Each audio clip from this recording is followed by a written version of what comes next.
Fíjense, ¿qué diferencia hay entre un sustrato y un suelo? Pues no hay ninguna diferencia, ¿eh? La planta no entiende si está en suelo o está en sustrato. Ella lo que quiere son condiciones ideales. ¿Qué dijimos? Tener agua, aire en equilibrio, que en esa agua estén los nutrientes, que tenga un buen drenaje.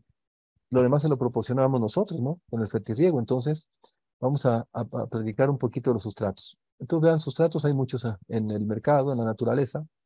Unos de ellos son orgánicos, otros inorgánicos.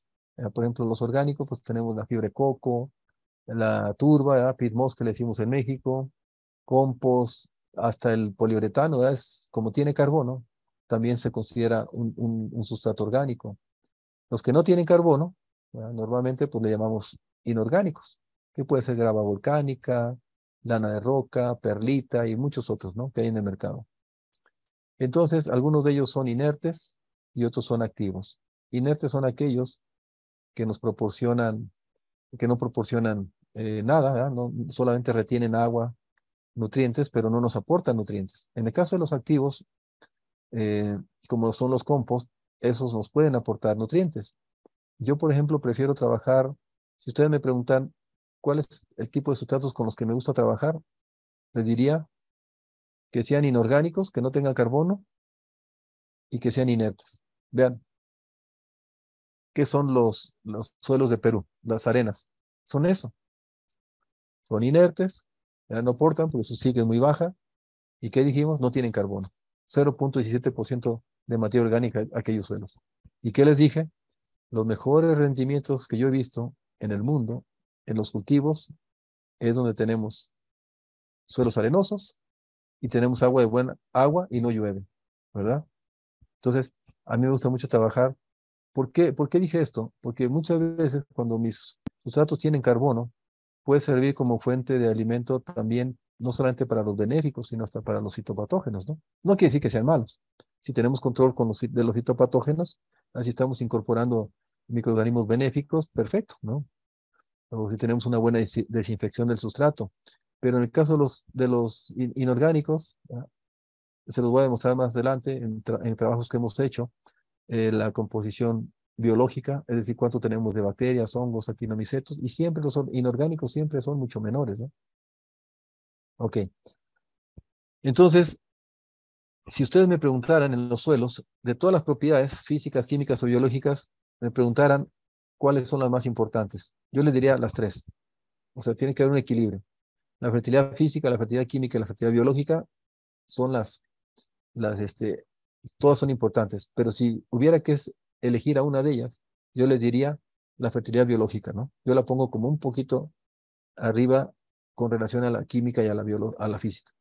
Si hubiera que elegir una. En el caso de los sustratos, no es la parte biológica lo que más nos interesa, son las propiedades físicas. ¿Por qué nos interesan las propiedades físicas? Porque tú puedes modificar la parte química de los sustratos ya estando establecido el cultivo. Puedes modificar la parte biológica en los sustratos si ya está establecido el cultivo. Lo que ya no vas a poder modificar cuando está establecido el cultivo son sus propiedades físicas.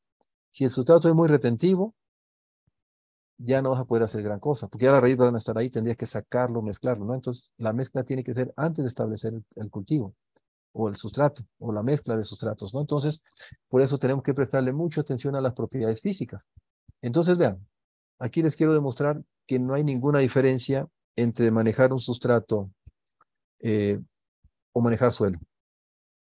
¿Qué dijimos cuando tenemos suelos arcillosos?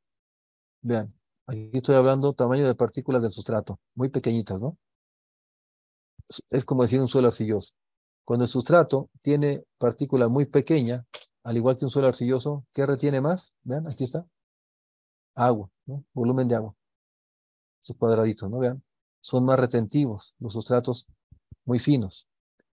¿Y cuánto te aportan de aire los sustratos finos? Muy poco aireación, ¿ya? Hagan de cuenta que están trabajando con un suelo arcilloso. Vamos al otro extremo, partículas muy grandes, que sería un suelo arenoso, arena gruesa. ¿Qué nos aportan más? las arenas gruesas o un suelo o un sustrato con una granulometría muy grande, ¿vea? Nos aportan más aire y menos retención de agua. Fíjense. Por eso le digo que no hay ninguna diferencia entre sustrato y suelo. Es lo mismo en términos técnicos, ¿no? Entonces, vean, un sustrato que es polvo, prácticamente la partícula muy pequeñita, pues retiene mucha agua y me aporta poco oxígeno o aire. Caso contrario, partículas grandes me aportan más aire y me retienen poca humedad. Tenemos que buscar entonces, ¿qué? Tenemos que buscar sustratos. Yo les dije a ustedes, el mejor sustrato es el suelo, pero el mejor suelo es el suelo franco, ¿no?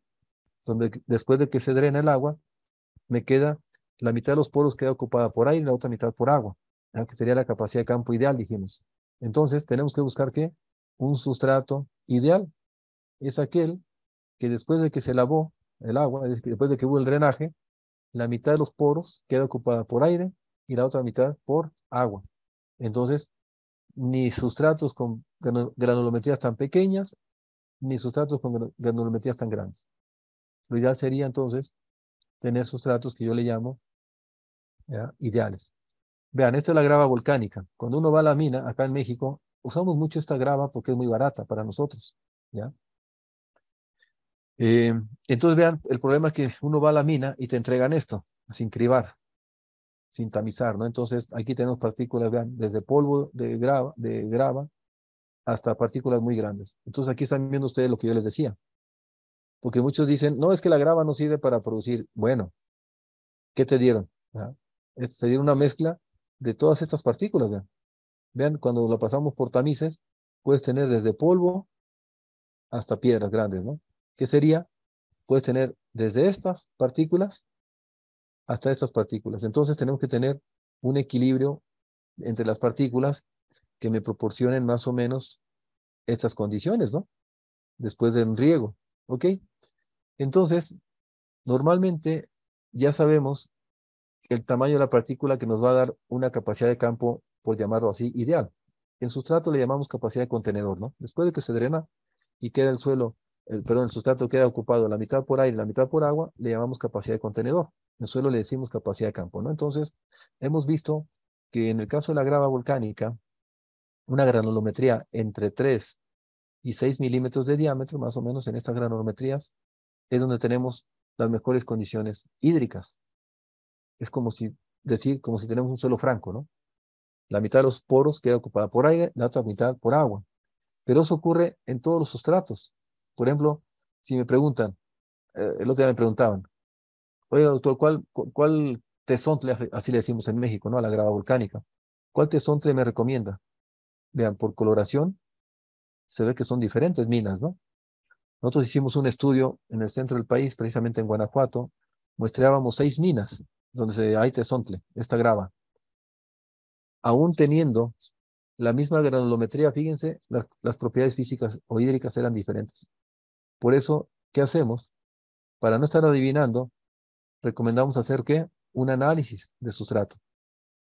Ese análisis se conoce como curva de liberación de agua. Método de Debut. Debut de Debut es un holandés que propuso hace algunos años este método. Entonces nosotros no hacemos curvas de retención de humedad como lo hacemos normalmente en suelo, sino hacemos curvas de liberación de agua, ¿ya? ¿En qué consiste este análisis? Ahí lo están viendo, por ejemplo, vean, ¿no? Y se fijan, este análisis eh, normalmente nos van a entregar estas condiciones. Te van a decir la densidad, densidad aparente, espacio poroso total, capacidad de aireación, agua fácilmente disponible, agua de reserva. Entonces, lo que nos interesa finalmente es esto, ¿ya? Entonces, vean, ahorita voy a seguir platicando un poco, ahorita vamos a platicar un poquito más de esto, de la curva de liberación de agua, ¿no?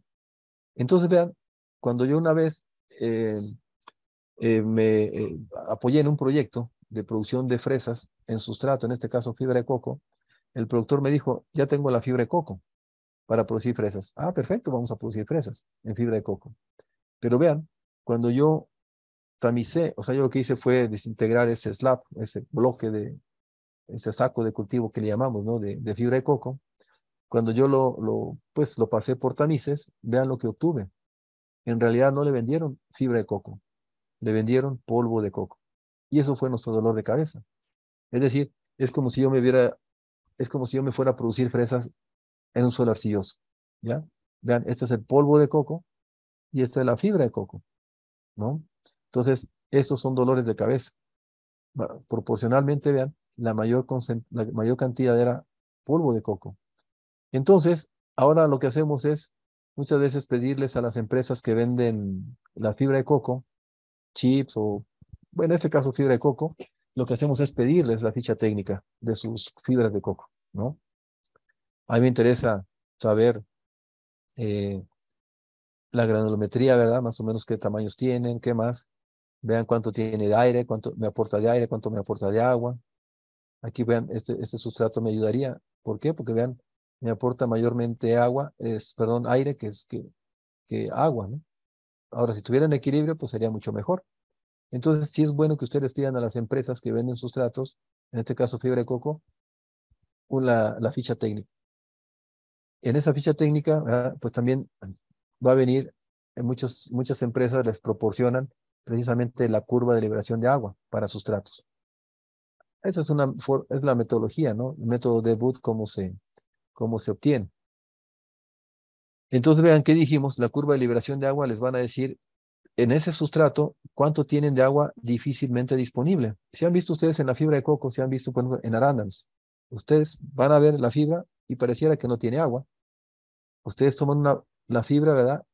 Y la presionan y sale agua. Entonces quiere decir que ahí posiblemente tengamos mucha agua que difícilmente disponible. Quiere decir que es un agua que está pegado al sustrato y la planta le cuesta mucho trabajo quitársela, ¿no? Energía. La planta tiene que gastar energía para quitarle esa agua a ese sustrato. Esa agua no nos conviene.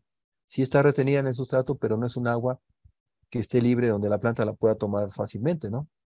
Después viene un agua que está menos retenida, le llamamos agua de reserva, y está un agua que es fácilmente disponible, que vendría siendo el agua libre, donde la planta no gasta energía para tomarla. Después viene lo que es la porosidad de aireación o aireación, cuánto me proporciona de aireación y cuánto es el material sólido, ¿no? Cuánto tenemos de sustrato, que es la parte sólida. Entonces, vean, si ustedes conocen la curva de liberación de agua de un sustrato, podemos decir si me sirve o no me sirve para producir arándanos, fresas, moras, frambuesas, ¿no? Entonces, vean, sobre todo arándanos. Recuerden que la fibra de coco se desintegra con el tiempo. Como contiene carbono, pues eh, decimos que no tiene suficiente bioestabilidad, entonces se sigue descomponiendo, porque siempre va a haber microorganismos, ¿no? En los sustratos. Entonces, por eso a muchos les da miedo incorporar ácidos húmicos o microorganismos a la fibra de coco porque saben que se les va a desintegrar muy rápido. Entonces ahí mejor nos vamos a otro tipo de sustrato que es el chip de coco. El chip de coco lo vamos a ver más adelante, que es una opción mucho mejor para arándanos. Entonces, vean, aquí quiero demostrarles nuevamente que no hay diferencia entre un sustrato y un suelo. Fíjense, ustedes están viendo aquí, estas serían las propiedades que debe tener un sustrato. Si ustedes hacen una mezcla, cascarilla de arroz con arena y con fibra de coco y la mandan a analizar a un laboratorio, ustedes deben de tener como ideal estas condiciones. ¿Eso te ayuda para qué? Para que tú puedas ir mejorando tu sustrato. Antes de establecer las plantas, mejor veamos cómo está ese sustrato, esa mezcla. Por ejemplo, vamos a pensar que yo hice una mezcla de arena con fibra de coco y, no sé, perlita o cascarilla de arroz, ¿no? Como lo hacen mucho allá en Perú.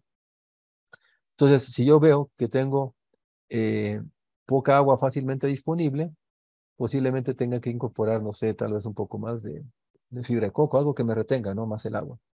O al revés, mi capacidad de aireación es muy baja, que dice que me va a aportar poca aireación, entonces tengo que incrementar las partículas más grandes, ¿no? Que podría ser, no sé, cascarilla, chip de coco, para que me genere más aireación. Entonces, vean, ustedes pueden, antes de establecer el cultivo, pueden saber si ese sustrato les va a proporcionar mucha aireación o mucha retención de agua. Entonces, vean, se dice que es un sustrato ideal, aquel que tiene entre un 20 y un 30% de agua fácilmente disponible, entre un 4 y un 10% de agua de reserva, entre un 24 y un 40% agua total disponible y un 20-30% capacidad de aireación, ¿no?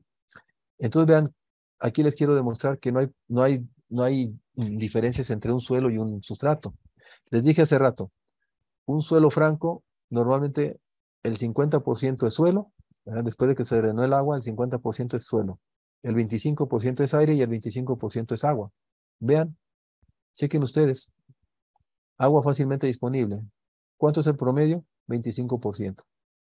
Capacidad de aireación, ¿cuánto es el promedio? 25%. Entonces, vean, por eso les dije que lo ideal es tener un suelo, un sustrato, el equivalente a un suelo franco, ¿no?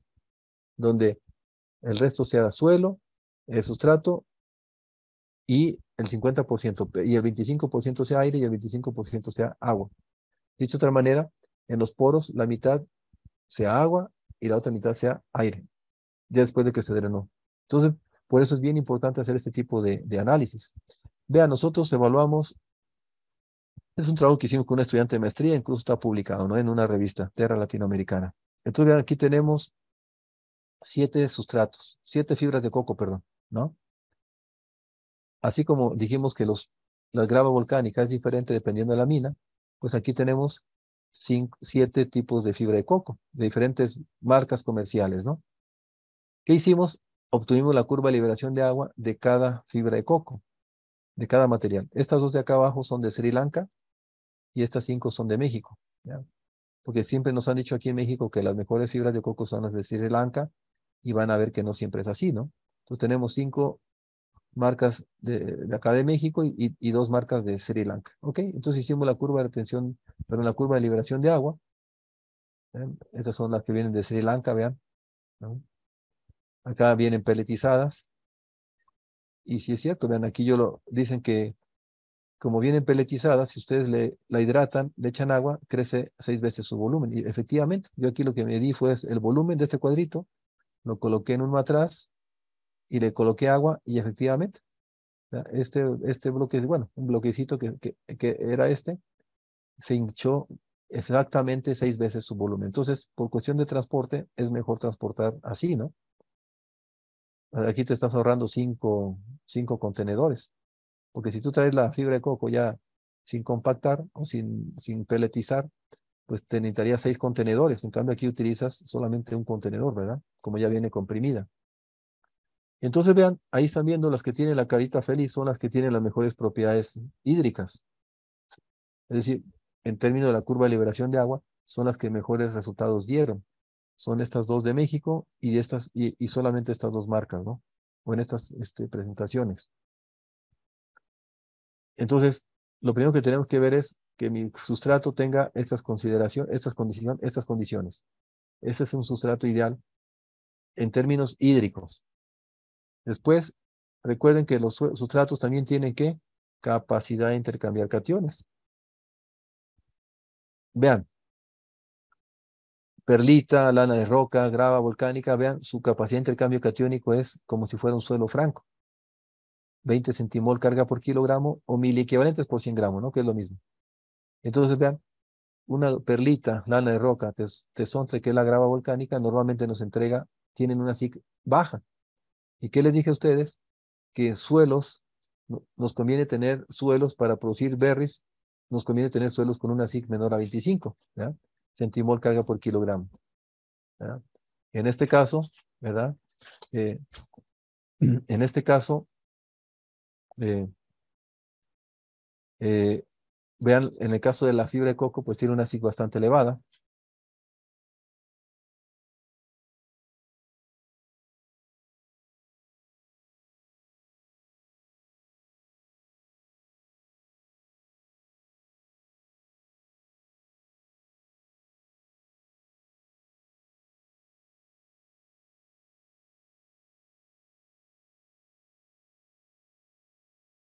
Tuve un contratiempo, perdón. Yo les decía que en el caso de los materiales, como es la perlita, lana de roca, grava volcánica, normalmente tienen una SIC baja. Pero vean, el pitmos o las turbas, vean la SIC está muy elevada, ¿no? La fibra de coco. Entonces, muchas veces, cuando nosotros usamos mucho polvo o la fibra de coco tiene mucho polvo de coco, ¿qué dijimos? Tenemos mucha partícula fina y eso puede generar mucha, ¿qué? O compactación o retención de sales. Por eso ustedes han visto, en el caso de arándano, al segundo o tercer año ya empieza a haber mucho problema con la drenaje, pudrición de coronas o incluso ensalitramiento, ¿no? Se aumenta tanto la conductividad eléctrica que tenemos que hacer drenajes de 20, 30, 40, hasta 50%. Y es por eso, porque la fibra se va desintegrando a través del tiempo.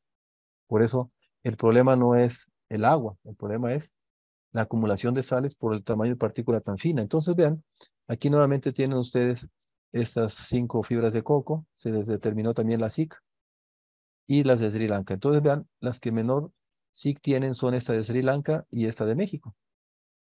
Entonces, si recordamos, los mejores sustratos, las mejores fibras de coco eran estas dos en términos hídricos, en drenaje. Y en términos de retención, pues son estas dos, la primera y la sexta. Entonces, ¿con cuál fibra de coco me quedaría yo? ¿O cuál debo de comprar? Pues la primera, ¿no? Es de la que tiene menor SIC y la que tiene un mejor, ¿qué? Drenaje. Entonces, vean, qué fácil es comprar sustratos o elaborar sustratos que yo sé de antemano si me van a funcionar o me van a dar mayores o menores dolores de cabeza.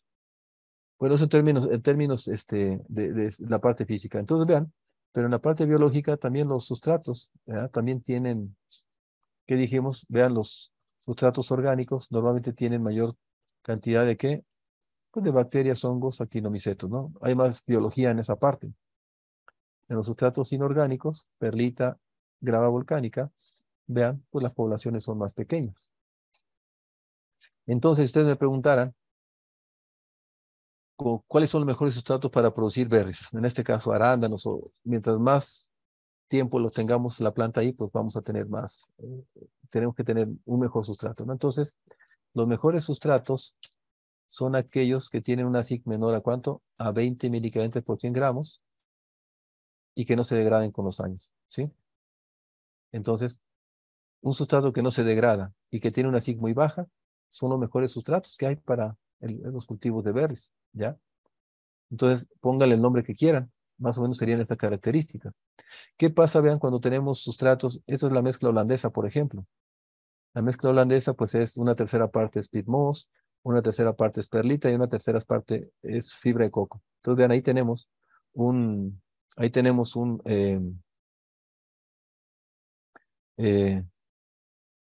eh, un sustrato muy retentivo. Entonces, vean, ¿qué sucedió? Cuando esta maceta es negra, hay mucho calor, mucha humedad, empieza a haber, ¿qué? Mucha retención de agua y pudriciones. Esto es allá en Perú, vean, era pura arena, pues empieza a haber una compactación, una mala infiltración y problemas de asfixia de raíces, ¿no? Prácticamente no hay raíces. Entonces, vean, aquí tenemos un sustrato como el peat moss, muy bueno. Esta es la mezcla holandesa, pero ¿qué diferencia hay entre esta mezcla holandesa y esta de acá? La mezcla es la misma. Vean, lo que cambia solamente es el contenedor. Este contenedor es una maceta que no tiene orificios en los costados. Es cerrado, ¿verdad? Pero vean, este arándano, vean, ahí no están viendo ustedes pudriciones, no están viendo problemas. Es más, las raíces ni siquiera están rodeando el sustrato. ¿Por qué? Porque se utilizaron este tipo de macetas que tienen perforaciones en los costados. Entonces, si tu sustrato, yo recomiendo, por ejemplo, que si su sustrato es muy, muy retentivo de agua, normalmente traten de utilizar eh, macetas que tengan orificios en los costados, ¿verdad? Ya si es un sustrato que no es tan retentivo, pueden utilizar macetas cerradas, porque si ustedes han visto seguramente en algunos casos como las raíces invaden, ¿verdad? El sustrato. Eso quiere decir que andan buscando oxígeno, aire. Entonces, vean, derivado de esto, ¿verdad? En México empezamos a tener muchos problemas cuando usábamos fibra de coco y al tercer año ya teníamos una compactación, un mal drenaje, problema de pudrición. Entonces teníamos que sacar la planta, cortar a la mitad de raíces, tirarlas, volver a colocar sustrato y volver a colocar la planta. Entonces, para estar evitando eso, pues se descubrió pues el chip de coco, ¿no? O se estableció el chip de coco que vean, ya es una partícula más grande. Y eso es mucho mejor para el arándano, para que tenga una vida útil más prolongada. Acá en México también les decía que es muy común encontrar proyectos donde utilicen grava volcánica. El problema es este, ¿no? Que si utilizamos no tamizamos, no tenemos la granulometría ideal, que es de 3 a 6 milímetros de diámetro, acá le llamamos marca sello, pues podemos encontrar todo ese tipo de piedras, ¿no? Esto no es recomendable. Tenemos que tener una estandarización de las partículas, y eso normalmente lo hacen en las minas. Uno va a la mina y le dicen, quiero tesontle, marca sello, y ya, me entregan de 3 a 6 milímetros de diámetro, yo no tengo que estar cribando, ¿no? Por eso le decía que aquí todas las gravas volcánicas nos sirven, nada más hay que mandar a analizarlas. Casi todos tienen propiedades, ¿ya? Aquí es decir, de retener agua, y en esa agua pues vienen los nutrientes. Vean aquí, aquí se hizo una mezcla de fibra de coco con mezcla holandesa, que son variedades biloxi. Entonces, eh, 50-50. Esto es lo que no hay, esto es lo que no me gusta ver, ¿no? Cuando ustedes vean que las raíces ah, están rodeando al sustrato, quiere decir que hay falta oxigenación, falta aire. Y eso ocurre normalmente en sustratos como el peat moss, ¿no? Esta es la mezcla holandesa, vean. Y esto a través de los años, pues eso se convierte en un dolor de cabeza. Mucha retención de sales, quieren lavar las sales y por querer lavar las sales, pues generamos pudriciones, ¿no? Asfixia raíces y después pudriciones. Entonces, vean, también les comentaba que en los trabajos que hemos hecho con Fall Creek, evaluábamos sus diferentes variedades. En aquel entonces, pues era Biloxi, Ventura, Victoria, Júpiter, Atlas y Bianca, y veíamos que en el caso de este Júpiter Blue, es una variedad que tolera mucho la salinidad. Entonces, si vamos a tener sus sustratos con mucha retención de sales, mi agua tiene algo de sales, pues empecemos con una variedad que sea tolerante a sales, ¿no? Desde un inicio. Entonces le decía que aquí están los proyectos donde se hicieron 16.000 plantas por hectárea. Incluso se hicieron pruebas hasta 20.000 plantas por hectárea, ¿no? Entonces, esto se puede hacer cuando tenemos plantas de bajo porte. Puedes incrementar la, puedes incrementar las densidades. ¿Por qué? Porque fíjate, si ustedes van a poner, por ejemplo, un proyecto de arándanos en invernadero, todo tecnificado, todos estos metros cuadrados de cover o de plástico o de metal tienen un costo. Pues si yo de cualquier metro cuadrado, centímetro cuadrado que yo desperdicie, pues estoy dejando de ganar dinero, es decir, voy a tardar más tiempo en pagar toda esta infraestructura.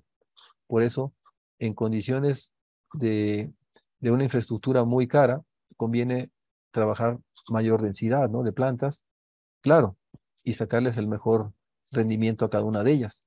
Eh, pero bueno, allá depende mucho de la variedad, ¿verdad? Por ejemplo, Júpiter Blue, lo que me gusta de esta variedad es que también es muy pequeña, ¿no? Es un porte bajo, no crece mucho, ¿no? A diferencia de una aventura, ¿no? Que es muy explosiva. Entonces tienen que jugar con esto, ¿no? Con densidades, pero finalmente lo que los va a ayudar o no les va a ayudar, pues es el sustrato que ustedes elijan, ¿ya? Bien. Entonces no sé si tengan alguna pregunta, si tengan alguna pregunta al respecto. Ahorita son las 7:30. Voy a hacer un breve receso. Después del receso, doy lectura a las preguntas, ¿bien? Y continuamos, ¿sí? Porque ya nos llevamos casi hora y media, ¿no? De corrido. Entonces, para dejarlo descansar un poquito.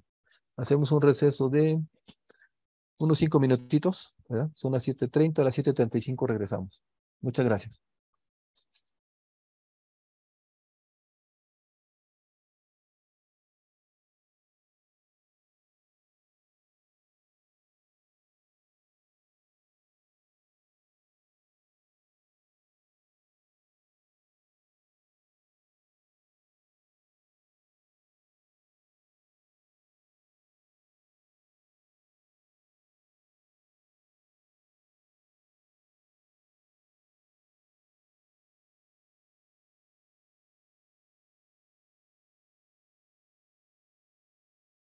Am,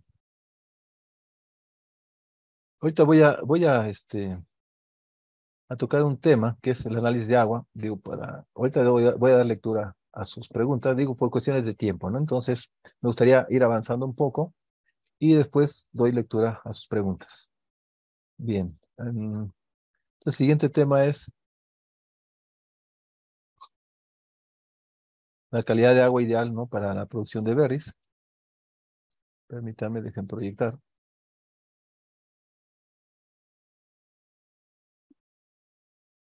Aquí está. El siguiente tema se llama calidad del agua óptima para el cultivo de berries. Normalmente mandamos a hacer un análisis que le llamamos análisis físico-químico del agua de riego. ¿En qué consiste? Pues en determinar parámetros físicos, parámetros químicos y parámetros físico-químicos. Entonces, normalmente pues tomamos el agua con la que se va a hacer el riego, a veces que ya está acondicionada, ¿verdad? Algunos aplican ácido previamente antes de utilizarla para el riego y bueno, finalmente es el agua que normalmente se utiliza para hacer el fertirriego. Esa es la que se manda al laboratorio. Les decía entonces, normalmente el laboratorio hace un análisis que le llamamos el análisis de rutina, que normalmente son parámetros como pH, conductividad eléctrica, nutrientes principalmente, ¿no? Sales. Bien, aquí están viendo ustedes, por ejemplo, un análisis de agua, así típico, donde te dicen cómo está la conductividad eléctrica, el pH, la relación de absorción de sodio. Ahorita vamos a ver en qué consiste este parámetro y bueno, para qué sirve. Y después vienen ya las sales, ¿no? Cationes, aniones y micronutrientes. O también pueden venir metales pesados. ¿Qué más? Hay otro análisis que se llama bromatológico, ¿verdad? Fitopatológicos. Entonces, aquí normalmente, en este caso, vamos a ver solamente el análisis físico-químico de calidad del agua de riego. Yo siempre utilizo esta herramienta o este análisis para poder explicarles cuando ustedes, cómo saber que este análisis fue correctamente elaborado en el laboratorio. Para eso, fíjense, si ustedes suman los miliequivalentes por litro, que son unidades como normalmente se expresan en la concentración de sales, o partes por millón, que serían miligramos por litro, o puede expresarse también en milimol por litro. Mañana vamos a hablar mucho de esto, ¿no? Cuando elaboremos soluciones nutritivas para berries. Entonces les decía, así se expresan las unidades de concentración. 2,79 miliequivalentes de calcio, etcétera, etcétera. Si ustedes suman a los cationes, que son los que tienen carga positiva, ¿no? Calcio, magnesio, sodio y potasio, nos da 7,51 miliequivalentes por litro. Ahora, si sumamos a los aniones, que son aquellos que tienen carga negativa, como sulfatos, bicarbonatos, cloruros, carbonatos y nitratos, nos da aproximadamente 7,3 miliequivalentes. Entonces, si se fijan, son muy parecidos, ¿verdad? 7,5, 7,3, es decir, la suma de aniones y cationes es muy parecida, ¿ya? Eso quiere decir que el laboratorio hizo bien su trabajo. Si hay una diferencia más 10% más o menos entre la suma de aniones y cationes, quiere decir que sobreevaluaron un elemento o subevaluaron algún otro, ¿no? Dos, si ustedes suman, pero si ustedes dividen entre 10 la suma de cationes o entre 10 la suma de aniones, nos tiene que dar aproximadamente, vean, la conductividad eléctrica. Si yo divido 7,5 entre 10 me da 0,75. Si yo divido 7,3 entre 10 me da 0,73. Entonces vean, tiene que coincidir la suma de aniones o la suma de cationes divididos entre 10, nos tiene que dar la conductividad eléctrica. Aquí nuevamente coincide este parámetro. Y si el pH del agua es mayor a 7, quiere decir que tiene una concentración interesante de bicarbonatos, considerable, vean. No, no, es decir, no es proporcional. A mayor concentración de bicarbonatos, mi pH es más alcalino, no siempre, ¿no? Entonces vean, pero sí podemos decir que si mi agua tiene un pH arriba de 7, debo tener por lo menos arriba de 1 miligramo por litro de bicarbonatos. Entonces vean, ya que revisé que el análisis está correctamente, pues ahora sí procedemos a la interpretación. Todo esto que acabo de mencionar viene en estos tres tips, ¿no? La suma de aniones y cationes, los cationes o aniones divididos entre 10, y que si el agua tiene un pH alcalino, pues normalmente tenemos una cantidad alta de bicarbonatos. ¿Por qué es importante el pH del agua? Recuerden que cuando nosotros hacemos la mezcla de fertilizantes, ¿ya? Cuando los inyectamos en fertirriego, tiene que tener un pH óptimo, vamos a decirlo así, donde los tengamos disponibles, donde no vayan a precipitar. Y normalmente, vean, en pHs muy ácidos precipitan pues casi todos los macronutrientes. En pHs alcalinos precipitan principalmente los micronutrientes e incluso el fósforo, ¿no? Por eso es que siempre estamos insistiendo, ¿no? Hay que ajustar el pH, hay que ajustar el pH, hay que ajustar el pH, ¿no? Pero eso es por condiciones de solubilidad de los fertilizantes.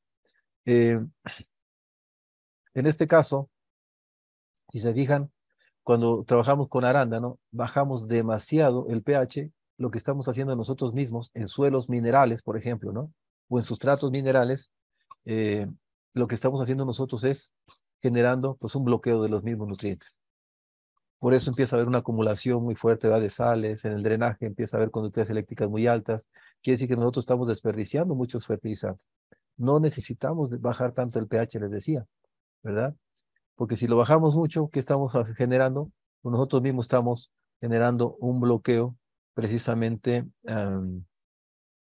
de todos los macronutrientes, ¿ya? Entonces, tener cuidado con eso.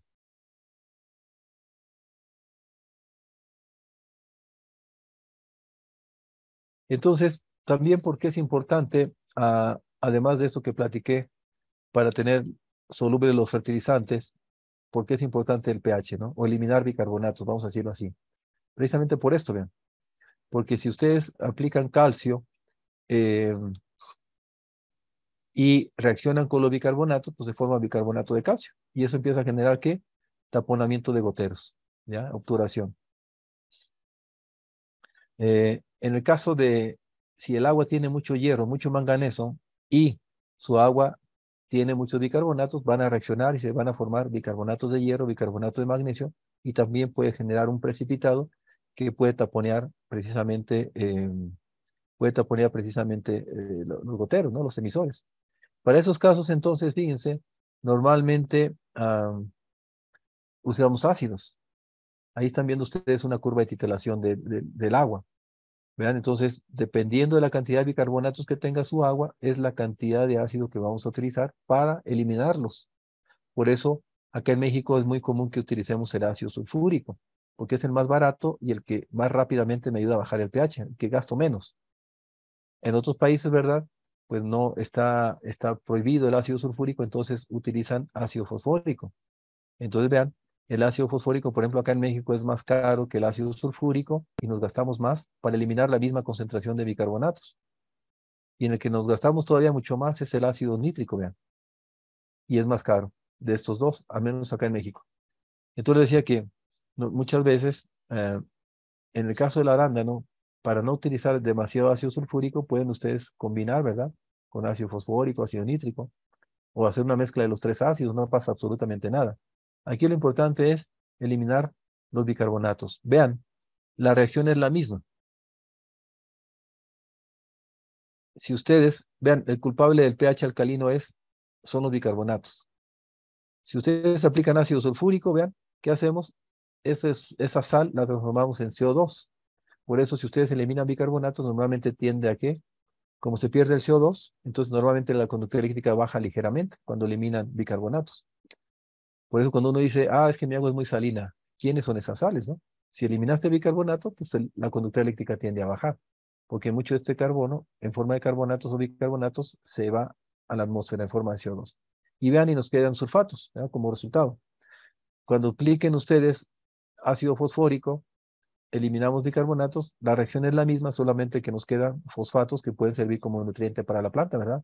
Por eso a muchos les gusta utilizar ácido fosfórico, porque así ya no utilizan fuentes fosfóricas como fertilizantes. Utilizan el ácido fosfórico como fertilizante.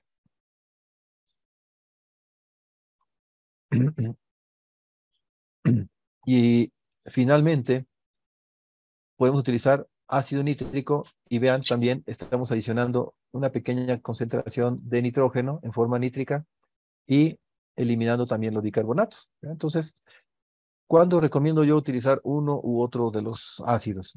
Si es para dar mantenimiento al sistema de riego, bajar el pH del agua, pues el ácido sulfúrico es lo más barato y lo que menos gastamos. Eso es acá en México, ¿no? El ácido fosfórico a mí me gusta utilizarlo para darle mantenimiento al sistema de riego, es decir, limpiar de sarro, es decir, bicarbonatos, eliminarlos, y incrementar un poquito el fósforo al trasplante, ¿verdad?, que dijimos que se ocupaba más fósforo y en floración, ¿ya? Y es una semana, 10 días cuando mucho que usamos el fosfórico y regresamos otra vez al sulfúrico. Y el ácido nítrico lo usamos solamente cuando tenemos mucho calcio en el suelo o en el agua de riego, ¿no? Cuando son aguas muy ricas en calcio, ¿ya?, aguas duras que le llamamos, que normalmente son aguas que tienen más de 10 milicaretes por litro de calcio, ahí no es recomendable utilizar ni ácido sulfúrico ni fosfórico. ¿Por qué? Porque van a reaccionar con este calcio y se va a formar sulfato de calcio o fosfato de calcio, sarro.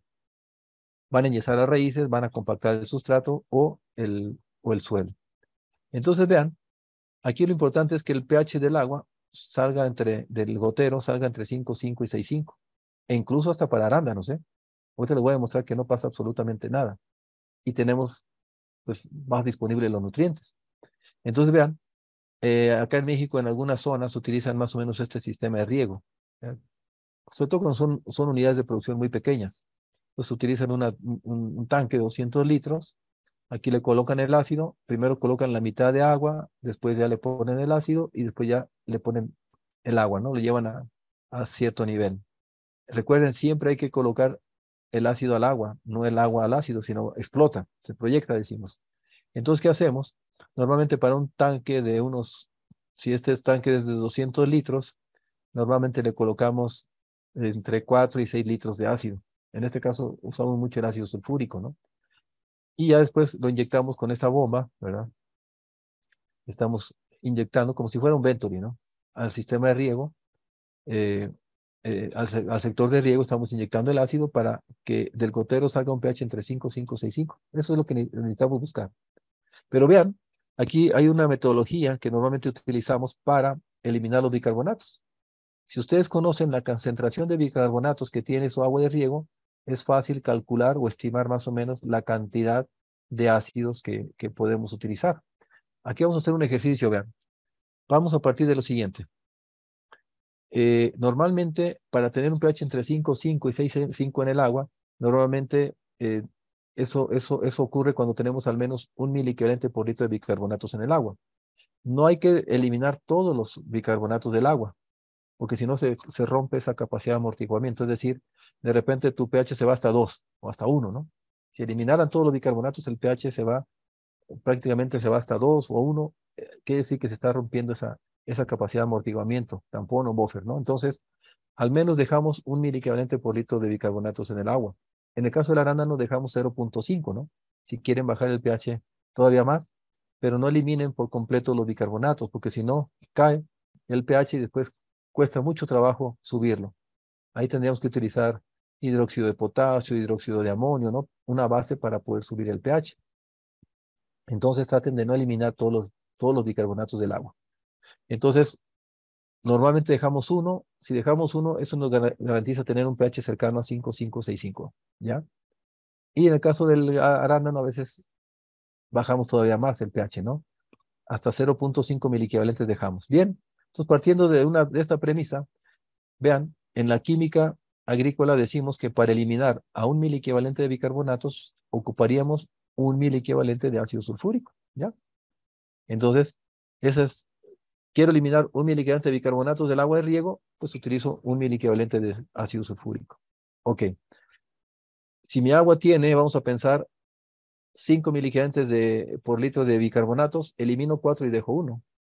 Si mi agua tiene 8 mil equivalentes por litro de bicarbonatos, elimino 7 y dejo 1. Si tiene 3, elimino 2, dejo 1. Entonces vean, siempre vamos a dejar 1. ¿Ya? Por eso este ejercicio lo vamos a hacer para eliminar 1 mil equivalente por litro de bicarbonatos. Entonces vamos a pensar que mi agua tiene 2 mil equivalentes por litro de bicarbonatos. ¿Qué dijimos? Eliminamos 1 y dejamos siempre 1. ¿Qué hacemos entonces? Para eso vamos a utilizar estas fórmulas. Como el ácido sulfúrico no es un soluto, ya es un líquido, entonces utilizamos esta fórmula. Volumen igual a peso sobre densidad. ¿Cómo obtener el peso del ácido sulfúrico? En este caso, como estamos hablando de mil equivalentes, pues vamos a obtener el peso equivalente. Recuerden ustedes, ¿ya? Cuando estudiamos en la secundaria nos dijeron que para obtener el peso equivalente o una solución normal, ¿verdad? Tenemos que dividir el peso molecular del compuesto entre la valencia o la mayor valencia. En este caso, ¿qué hacemos? Checamos en la tabla periódica cuál es el peso atómico del hidrógeno. 1, ¿verdad? Es el peso atómico. El azufre, el peso atómico del azufre es 32 y el oxígeno, el peso atómico, ¿cuánto es? 16, ¿no? Yo siempre que les pregunto los pesos atómicos, no sé por qué siempre se acuerdan el del oxígeno, ¿verdad? Siempre nos acordamos que es 16. y el hidrógeno, y el hidrógeno es 1. ¿Ya? Entonces, vean, si yo sumo 2 hidrógenos, lo multiplico por 1, me da 2. Un azufre por 32 me da 32. Y 4 oxígenos multiplicado por 16, pues me da 48. ¿Ya? 64, perdón. Entonces, si sumamos todos estos, ¿ya? 64 más 32 más 2 nos da ¿cuánto? 98. Es el peso molecular del ácido sulfúrico. ¿Cuál es la mayor valencia? ¿A qué se refiere la mayor valencia? El hidrógeno, ¿qué valencia tiene? Más 1. Los sulfatos, ¿qué valencia tienen? Menos 2. Pues, ¿cuál es la mayor valencia? Pues la de los sulfatos, ¿no? Menos 2. ¿Por qué sé que es menos 2? Porque si se fijan, el subíndice este 2 del hidrógeno me está indicando que este compuesto que se llama sulfatos, su carga es menos 2, ¿ya? Entonces dividimos 98, que es el peso molecular del ácido sulfúrico, entre 2, y eso me da 49 gramos por litro. ¿Pero qué dijimos? Que yo necesito volumen. Por eso vamos a dividir el peso, que es 49 gramos por litro, el peso equivalente, entre su densidad. ¿De cuánto es su densidad del ácido sulfúrico? 1.84. Perfecto. El volumen es igual a peso sobre densidad, 49 gramos por litro entre 1.84 gramos por centímetro cúbico, que es la densidad del ácido sulfúrico. Eso me da 26.6 mililitros por litro. Pero el ácido sulfúrico viene al 98% normalmente de pureza. Yo lo quiero llevar al 100%. ¿Qué hacemos entonces? Una regla de 3. Si para 6.6 mililitros ocupo un ácido que tiene 98% de pureza, ¿cuánto ocuparía si lo llevara para llevarlo al 100% de pureza? Entonces, vean, para esto voy a ocupar 27.2 mililitros por litro, o, dice otra manera, ¿ya? 27 microlitros por litro. ¿Ya? Entonces, ¿qué hacemos en este caso? Para eliminar, ya en términos ya generales, ¿no? Para eliminar a un miliequivalente por litro de bicarbonatos con ácido sulfúrico al 98%, ocuparíamos ¿cuánto?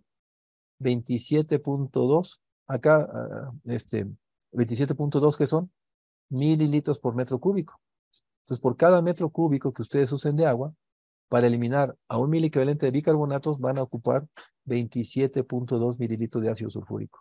Este cálculo ya no lo tienen que volver a hacer. Si ustedes van a usar, si van a hacer van a utilizar ácido sulfúrico, ¿verdad? Al 98% de pureza, entonces recuerden bien, por cada miliequivalente de bicarbonatos que quieran eliminar, van a utilizar 27.2 mililitros de ¿qué? De ácido sulfúrico. ¿Ya? Quiero eliminar 2 miliequivalentes por litro. Multiplicamos 27 por 2 y así, ¿no? Sucesivamente. También vean, en México usamos mucho los quemadores de azufre, ¿verdad? Ahí ya convertimos, ¿verdad? Porque estamos generando ese ácido sulfuroso, después ya eso nos permite bajar el pH y después ya lo inyectamos a los arándanos, ¿no? Entonces eso también en Perú es muy común, en muchos lugares. Para no utilizar ácido sulfúrico utilizamos quemadores de azufre, ¿verdad? Para eso hay empresas que ya venden estos equipos. Ahora, si vamos a utilizar sistemas de inyección automatizados, normalmente lo que hacemos es, por ejemplo, si voy a preparar aquí mi ácido sulfúrico, lo que hacemos es diluirlo. Colocamos la mitad de agua y normalmente concentramos o diluimos al 10%. Es decir, si mi tonel es de 1.000 litros, le voy a poner 100 litros de ácido sulfúrico y el resto es agua, ¿no? Entonces, normalmente preparamos el ácido sulfúrico al 10%, ya nada más le decimos a la computadora que nos inyecte el pH deseado. Ya la computadora hace su trabajo, ¿no? Pero en un principio sí tenemos que diluirlo, no tan concentrado, lo ponemos diluido al 10% y ya nada más le decimos a la computadora que me inyecte un pH de ¿cuánto? De 5.3, 6, el que necesitemos.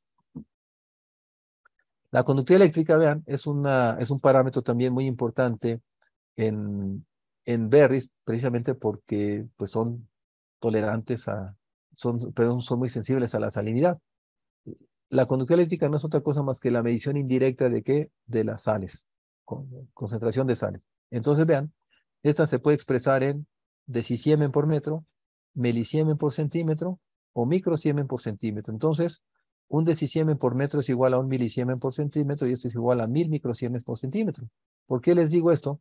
Porque algunos laboratorios reportan en alguna u otra unidad. Eso es muy importante, ¿por qué?